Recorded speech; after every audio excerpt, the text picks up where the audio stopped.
Medidas de protección contra caídas. Dentro de los controles aplicados por la Resolución 1409, las medidas de protección contra caídas tienen la función de detener la caída y minimizar las consecuencias que pueda sufrir el trabajador. Las medidas de protección contra caídas deben ser seleccionadas de acuerdo a los riesgos valorados por el coordinador de trabajo en alturas. Se deben tener en cuenta los procedimientos a realizar para la implementación de los equipos de protección contra caídas. Procedimientos tales como ascenso, descenso, posicionamiento, desplazamiento horizontal, vertical, rescate. Todo sistema debe ser seleccionado y debe permitir la distribución de fuerza, amortiguar la fuerza de impacto en el trabajador con el fin de minimizar consecuencias a raíz de la caída. Todo equipo de protección contra caídas debe ser sometido a una inspección antes de cada uso por parte del trabajador y una inspección anual certificada por personas o el grupo de personas certificados por el fabricante. Deben contar con resistencia mínima de 5.000 libras y estar certificados de acuerdo a instancias competentes a nivel nacional o internacional. ¿Cómo se clasifican las medidas de protección contra caídas? Para fines de la Resolución 1409, las medidas de protección se clasifican en pasivas. Estas están diseñadas para detener o capturar al trabajador en el trayecto de su caída, sin permitir el impacto contra estructuras o elementos que puedan generar lesiones. Requieren poca o ninguna intervención del trabajador. Todos los componentes del sistema de la red de seguridad deben ser diseñados por una persona calificada y deben ser instalados, inspeccionados, mantenidos y aprobados por una persona o personas avaladas por el fabricante. Debe contar con una hoja de vida, donde estén consignados datos como la fecha de fabricación, el registro de los usos, las inspecciones y certificaciones aprobadas desde el fabricante. Los sistemas de red deben ser inspeccionados semanalmente o cada vez que sufran alguna modificación o después de algún incidente que pueda afectar su integridad. Asimismo, se debe tener en cuenta el punto de acceso que permita la remoción de elementos o personas que caigan en la red.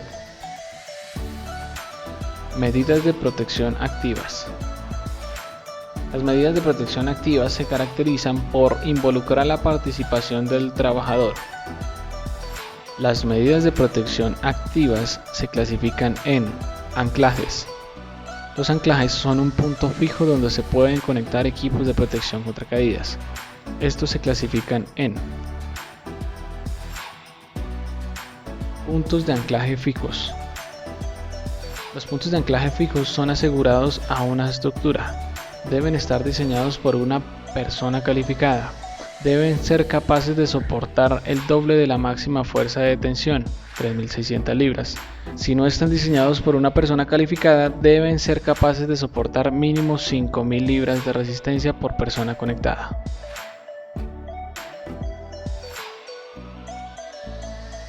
Líneas de vida. Las líneas de vida podrán ser fijas o portátiles. Deben ser diseñadas e instaladas por una persona calificada.